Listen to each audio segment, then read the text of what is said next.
सासूबाई बोलताना जरा जपून. सुलभा आणि मयंकचं नुकतंच लग्न झालं.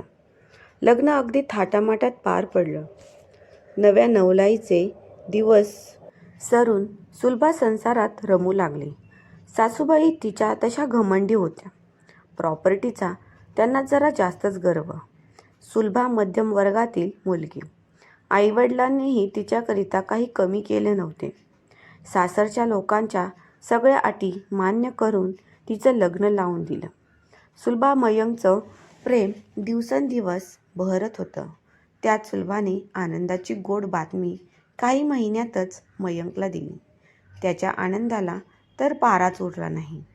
घरातील काम करून प्रेग्नन्सीमध्ये सुलभा थकून जात. सासूच्या धाकाने मात्र सुलभा नेटाने काम ओढत होती. दुपारी आराम केला तर सासूबाई टोमणे मारत, "आम्ही नाही बाई एवढा आवाचा बाव केला कधी. आम्हालाही झाली पोरं." त्यांच्या बोलण्याने तर तिने दुपारचं झोपणं सोडून दिलं. प्रेग्नन्सीमुळे सुलभाची अन्नावरची वासनाच उडाली. जेवणाचा वास जरी आला तरी तिला मळमळत होतं. त्यामुळे ती केलेला स्वयंपाक तिचा तसा शिल्लक राहू लागला. त्यावरूनही त्या सासूचे तिला जास्तीचेच टोमणे मिळू लागले. होणारी मळमळ गरगर तिला सहन होत नव्हती. सारखं पडून राहावं वाटतं. पण समजून घेणारी कसली ती सासू.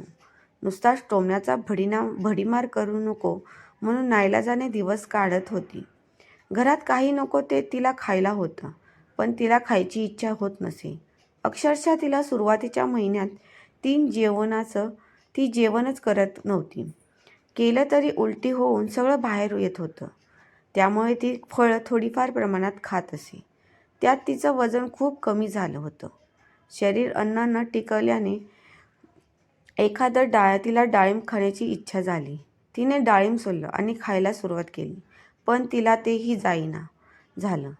तिने 2-3 घास खाऊन तसंच डाळिंब फ्रीजमध्ये ठेवून दिलं. दुसऱ्या दिवशी सासूबाई फ्रीज उघडताच ते डाळिंब दिसले. "सुलभा, ए सुलभा." त्यांच्या हाकेवर हाक सुरू झाली. सुलभा धावतच आली. "अगं हे काय? तुला एवढीही डाळिंब जास्त झालं का? का इथं मिळतंय म्हणून माज आलाय?" सासूबाईंचं बोलणं सुलभाच्या हृदयाच्या आरपार गेलं. त्यांची बोलण्याची पद्धत पाहून तिच्या डोळ्यातून अश्रू गळू लागले. आज मयंकने स्वतःच्या आईचं बोलणं कानाने ऐकलं, जो कितीही सुलभाने सांगितलं तरी दुर्लक्षित करत असे. त्यालाही बायकोचा केलेला अपमान सहन झाला नाही. सुलभा सासूचं बोलणं ऐकून तिच्या समोरच रडत बसली होती. "मयंक, आई तुला समजते का? तू अशी कशी बोललीस सुलभाशी? डॉक्टरांनी काल झालेल्या चेकअपमध्ये सांगितलं तिचं वजन खूप कमी झालेलं आहे. तिला भरपूर आराम म्हणजे बेड रेस्ट सांगितले आहे. तिला ती माहेरी सोडतो असं म्हणालो तर तिचं मला म्हणाली, आईंच्या मणका दुखीमुळे आईंना एवढं काम होणार नाही म्हणून ती माहेरी गेली पण नाही. किती विचार करते तुझा. तू तिला सारखं टोमणं मारत असतीस. काय कमी केलंय तिने तुझ्यासाठी, माझ्यासाठी, या घरातील लोकांसाठी? तरीही तुझं तोंड चालूच असतं. तुझी लेकच असती तर असं वागली असती का? तुझ्या लेकीबरोबर असं कोणी वागलं असतं तर?" तरीही सुलभा सगळं प्रत्युत्तर न करता सगळं सहन करते. हे डाळिंब जर तिला जातच नसेल तर ती खाणार कशी? 2 दिवस झालं ती जेवत पण नाही. यावेळी आपण तिची काळजी घेतली पाहिजे तर तू तिच्याकडूनच अपेक्षा करतेस. एवढं बोलून मयंक रागाने निघून गेला. फटका तोंडाने खूप तिला दुखावल्याचा त्यांना पश्चातापही होत होता. आज त्यांनी तिच्यासाठी गोड शिरा तुपातला बनवला. त्यात वेलची पूड, काजू, बदाम, केशर घालून तिच्यासाठी गरमागरम घेऊन तिच्या रूममध्ये गेल्या.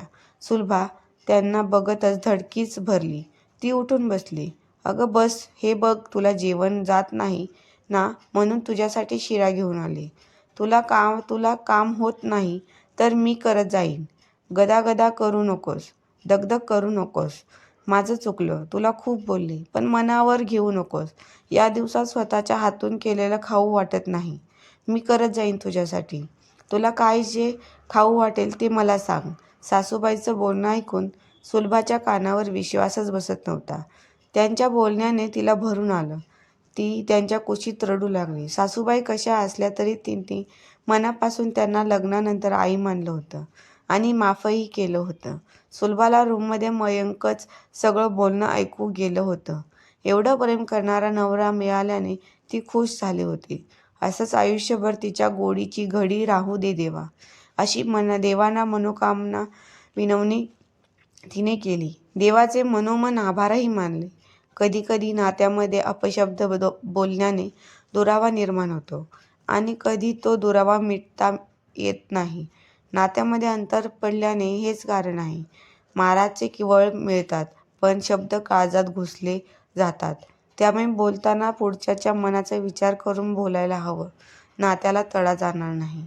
मित्रांनो, तुम्हाला ही कथा आवडली असेल तर चॅनलला लाईक आणि सबस्क्राईब नक्की करा. धन्यवाद.